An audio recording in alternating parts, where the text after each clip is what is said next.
Hi, my name is Daniel. My name is Kyle. And my name is Alfonso.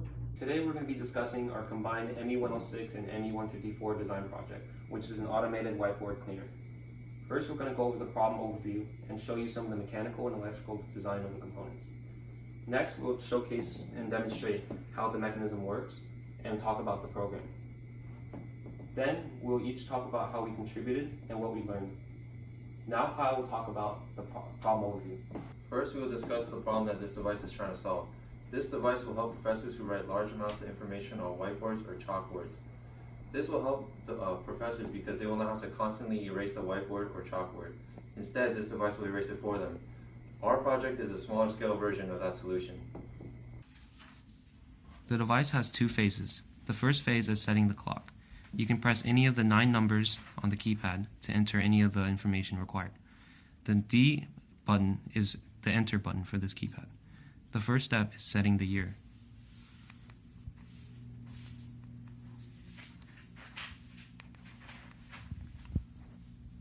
Next, we have to set the month. Then it asks us to set the day.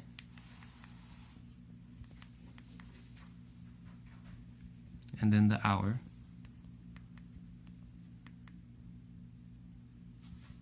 And then you have a choice between AM or PM. And then you can set the minute.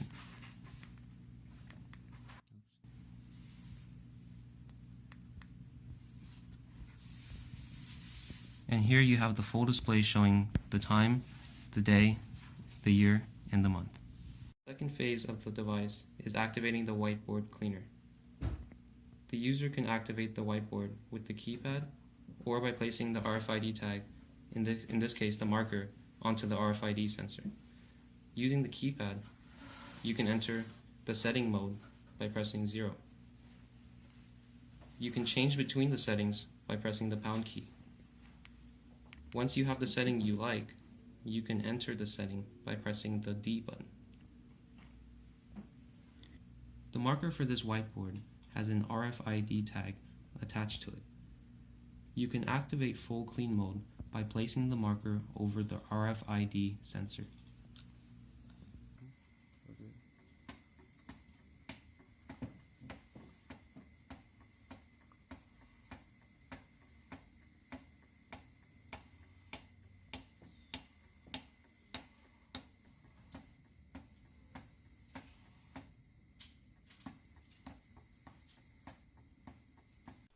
Next, we are going to talk about the hardware.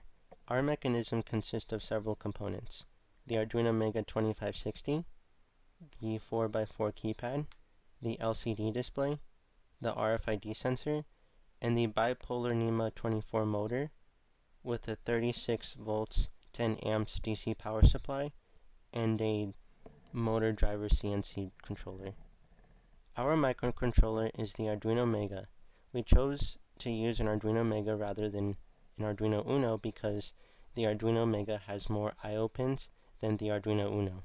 Having more pins than necessary is useful in the event that we need to connect more components to the Arduino Mega. We chose the 4x4 keypad to allow the user to control the clock and the motor. The numerical buttons are used to set the time values for the clock, and the non-numerical buttons control the motor.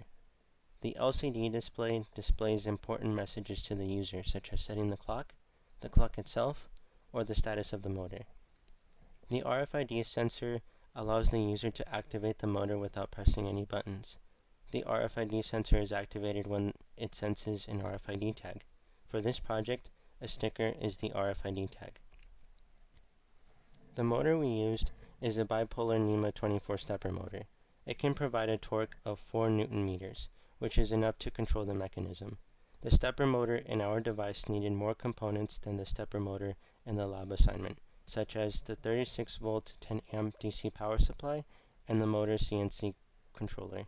We chose a 3610 amp DC power supply because the voltage is in between the limits of the motor, which is 24 volts and 48 volts. The higher the voltage, the more torque the stepper motor will supply. The motor CNC controller has two purposes. First, it connects the stepper motor, the power supply, and the Arduino Mega to each other. Second, it allows the user to change the supplied current and the microsteps of the motor by setting the switches to the values displayed on this chart. As Daniel mentioned, the device has two phases, time setting and main behaviors. Our software incorporates different techniques in order for the device to function properly.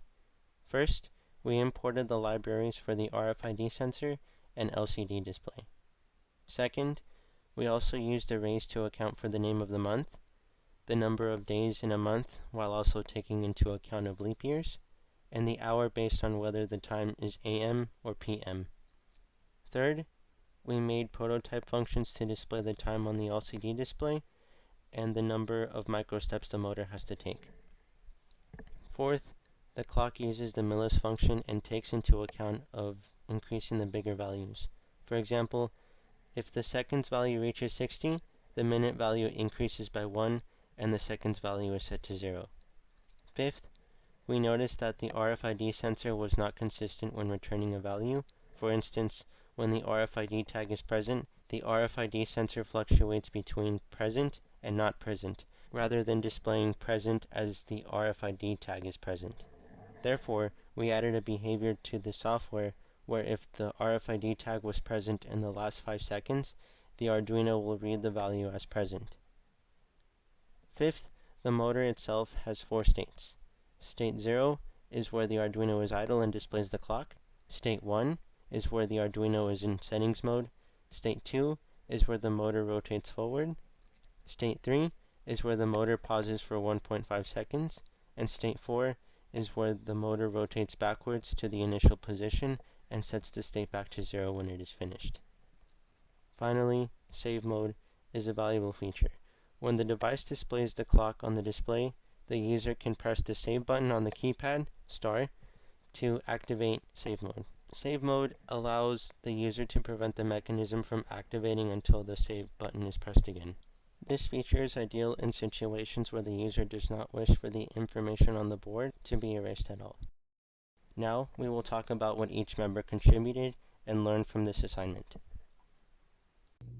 So I learned a lot from this project. So we ended up having to use a stronger stepper motor than we started with. And this is due to some unforeseen factors that we didn't anticipate, such as the friction in the sliders here. So I learned from this that you should use a stronger motor than anticipated, so that way you can always adjust the torque to bring it down to what you need in order to move the slider here. And basically, I learned that you need to anticipate some of these factors before you go through with your design, because you'll end up having to buy more parts. As you can tell that a weak motor won't be able to supply sufficient force for a mechanism. What I learned from this project was I learned how to actually apply the simulations test on SolidWorks. Before I knew how to do it, but seeing it actually apply to a real life mechanism was really beneficial for me.